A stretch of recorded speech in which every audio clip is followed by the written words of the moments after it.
Hello guys, welcome back to the channel. I'm doing a ranking video this time. I haven't done one since series 10 actually, so that'll be really interesting. A series 10 reviews.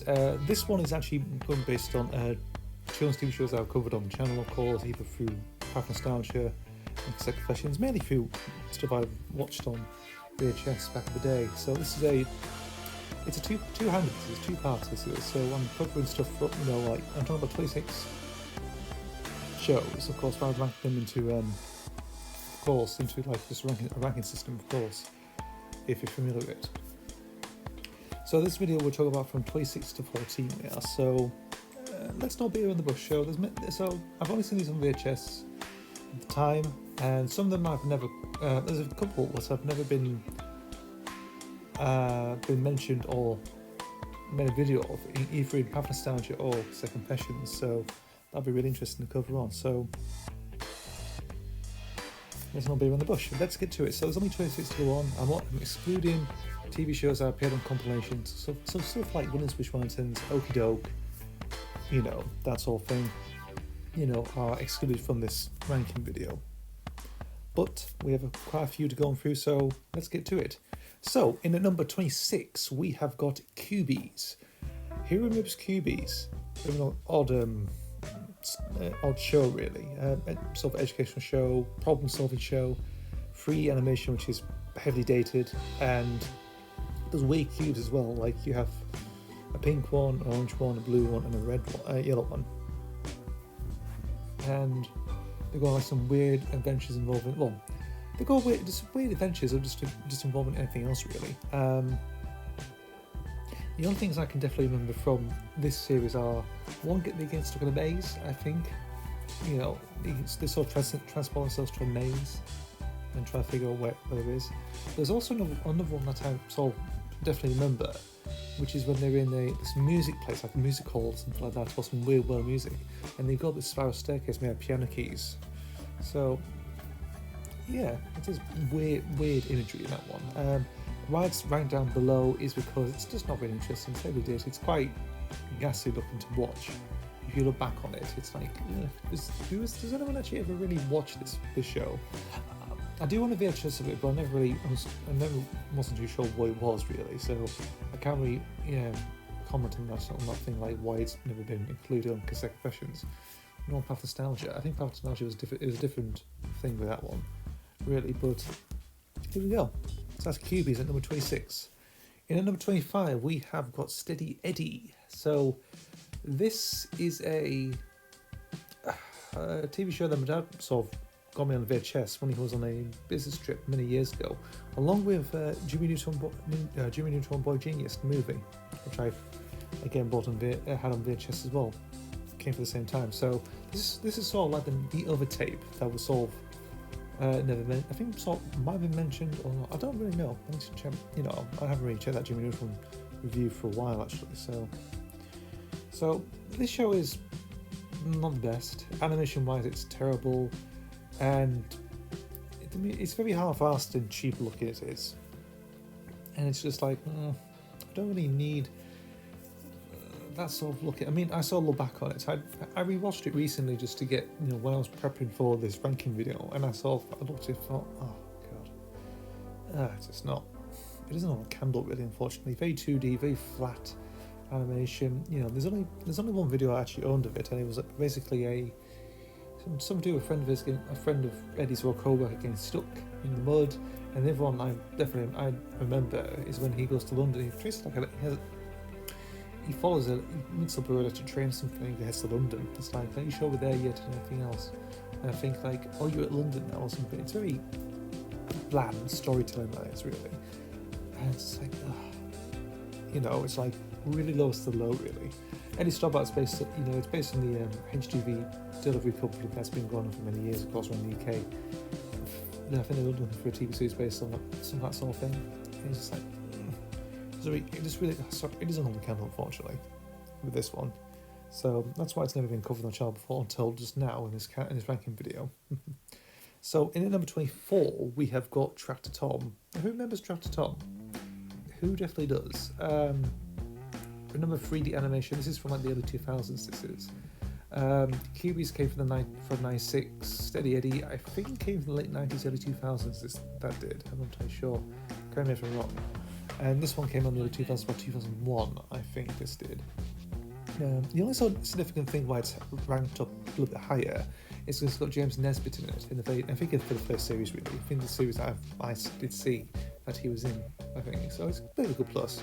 You know, he was famous for Cold Feet, he was in Stanley's Lucky Man, he carved himself a very decent career in television, so yeah, it's worthwhile, of course, and just doing children's TV shows. It's just another step in the ladder, really, to success. Not a very good show, I have to admit. It's basically like a half-assed version of Bob the Builder, but on a farm, I think. You know, I just keep getting those weird vibes from it. But it's alright. I think I do own 2 VHSs of this show, I think. That's kind of the life of me what they are, really. You know, it's been many years. It's been a long time since I've checked these ones out, actually. You know, I'm talking about a long time, a very long time, probably since the age of 5, really, the last time I saw these. So, coming back to these now, maybe nearly 20 years later, it's just like, you know, it's like, this all leash radar after, they're not, these 3 are so not well remembered, as all the rest I've covered in here, you know, even Papa's Nigel on Cassette Confessions. So they're very these rank at the bottom because they're sort of the least interesting, really, to be honest, in my opinion. But we will get to number 23 now, which is The Amazing Spider-Man. So there's 1977 TV series with Nicholas Hammond, my introduction to Spider-Man. It's heavily 70s production. I think what came afterwards, you know, the animated TV show, the movies and everything else, Spider-Man's freaking huge now. Of course, you have different avenues, of course, in terms of, you know, animation-wise, that stay true to the comics they do. This really doesn't, in some regards. It's more plays out like a just a beat 'em up, you know, beat 'em up crooks type detective show, really, you know, that type of thing. I do have to agree. I'll give it praise for some more stunt work, of course, and fight scenes, but nothing else really to it, unfortunately. You know, this here was my introduction to Spider-Man. It's like some man who he's in like a spider, you know, just as like, oh, climbs like a spider, flies like a spider, that sort of thing. It's just like, you know, sweeps around, fights crime. That's really about it, really, with that one. So I've done my faults and I took set questions. I've done a video of it with Spider-Man Strikes Back. So yeah. Try and look for that one if you're interested. So in at number 22, we have got Tweenies. So Tweenies, it's all well remembered, of course. People definitely remember Tweenies, of course. The only sort of things I could definitely remember from Tweenies are from the BBC Toddlers favourites, BBC favourites of Toddlers magazine, and Golden Toddlers 2 as well. I do want a video of Tweenies, that's why they're on the list. But I can't think of the life of me what it is though, that's the thing. I do own one VHS of it, but I just can't think of it what it will be. I think these days Tweenies is sort of like, look back on, it's like that sort of 2000s nostalgia wave, of course. People definitely remember that. It's certainly colourful, I'll have to admit. I'll give it kudos for that. It has Justin Fletcher, of course, who's done big things in television since then. He has. Well, prior to and since, really, because he's had a very strong career as that man. Just to, you know, it's just alright, really, to be honest. You know, I look back and I think, you know, we used to watch that. Very colourful, very sort of just more noise. It's sort of a precursor to what to expect from television these days, I think. It's like a precursor to that. But it's alright. Yes, so in at number 21,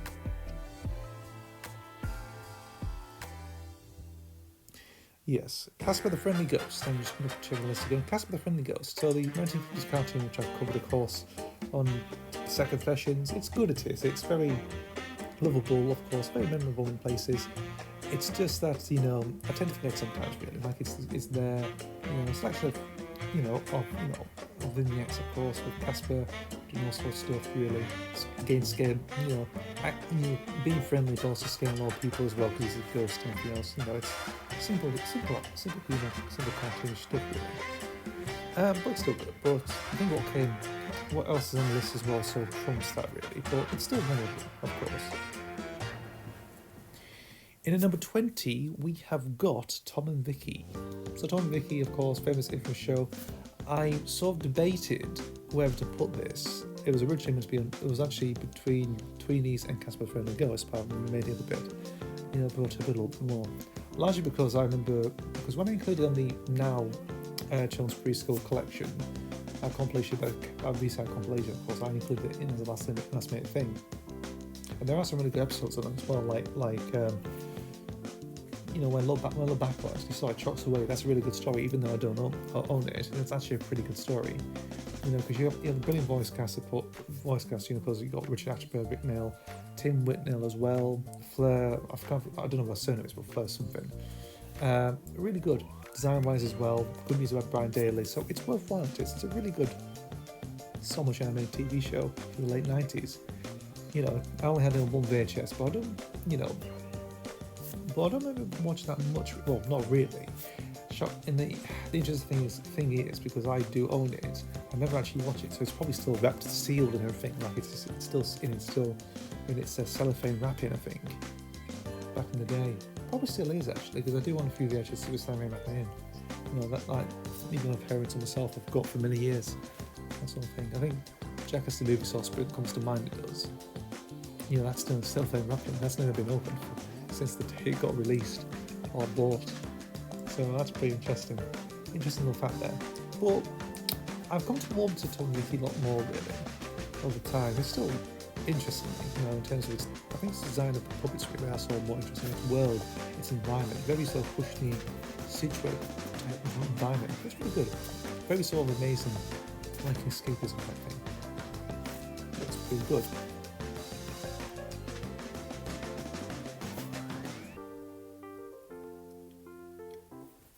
In at number 19, we have got Teletubbies. So, yes, I do own a VHS of Teletubbies. I just can't think the life of me what the VHS is, though. That's the thing, because I do remember owning one somewhere. And it is somewhere, but I don't know where it is. But they're included in the list. Obviously, they appeared on BBC Top Box. My BBC favourites, Top Box Magazine, Excuse Me Fly Again. And yeah, of course, I do remember Teletubbies, of course, for many years. It came out when I was born around the time when that actually came out. So stuff like that came at the right time, really. So it's like we sort of got this sort of thing for very young children, of course. Very weird, and also meme machine, very frightening as well. I mean, the original one has its really weird moments. It does in places, of course, but still fondly remembered, of course, in terms of its famous song and everything else. The characters themselves, everything else. So yeah. Well, it's up there really because it's memorable, of course.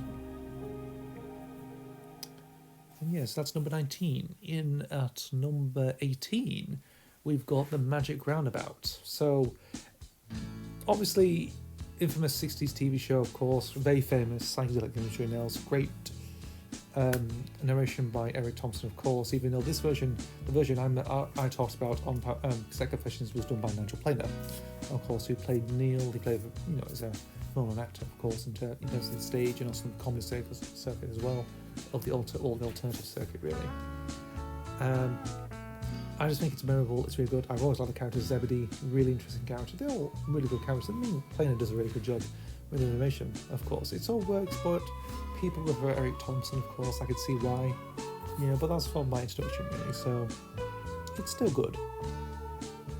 It's pretty nice show. Very standout. It's always, this is one of the best kids TV shows ever, one of the best UK ones ever. So that gives it that, really. That's all recognition, of course.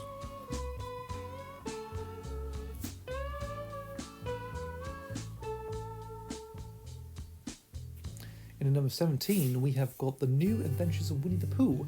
So, another American TV show, of course. I mean, like with the Amazing SpiderMan and Casper the Friendly Ghost. I think this one's more.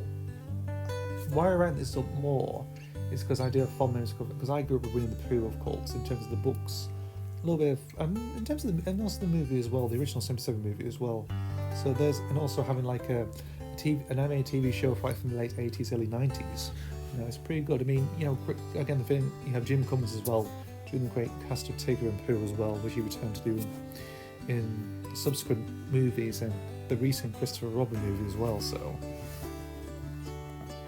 again, I always have fond memories of Winnie the Pooh, of course, so it's high up here, well, up this point, of course. And it's worthwhile. It's lovely, interesting, good animation, of course. It means well to us about life lessons and stuff. It's wonderful. You know, it's lovely and charming. It's, you know, I think it only lasted maybe quite a number, maybe a couple of seasons really, and this went and just disappeared into the ether really, until you bought it on VHS back in the early 2000s or late 90s, early 2000s, but Disney Video were releasing, of course, just released a whole back catalogue of stuff. That's where I came across it. Yes. So that's really about it, really, for the New Adventures of Winnie the Pooh. So it's at number 17. In at number 16, this is quite a controversial pick. This is Tots TV. Why is this at the bottom? Well, in terms of like lowest ones, there's always great shows. It's all, but why is it lowest? Looking back on it, I mean, I always loved Tots TV as a kid, many years ago. I mean, because it was so interestingly bizarre in places, just wonderful, really. Puppetry as well, great music, great characters, of course. You know, and the things I just look into and observe and stuff, that's really good. Looking back on it now, you know, I just tend to look, you know, there's some things I sort of like, I'm not really interested now, really. You know, like, well, if I look back on it, the stuff like when the Tots are observing stuff, like if they've seen a wild animal or something like that, or they're in a totally different place altogether, or inside a building or whatever, that's more interesting. I love that, I do. It's just when you come back to like in the house segments also, like they do something totally different. It can be a bit iffy sometimes, really. But also stuff with the that Gardener fellow as well. I think it's called Chapter Gardener. It's also when he leaves stuff out for kids. I mean, that's pretty interesting. There's some memorable stuff there, but it sort of drags it well. Sometimes it drags. That sort of segment sort of drags out the episode, really. Unfortunately, they never really did that in the early episodes, really, for what kind of call. But I think in the later ones, it sort of became apparent. It did. Really, I think when you look at the VHS releases, of course, by Carlson, they actually sort of, I think they sort of put them in segments, and they do like little segments that like they talk about this bit, or whatever. And yeah, I think so, really. But I think that's why it drags it down, really, of course.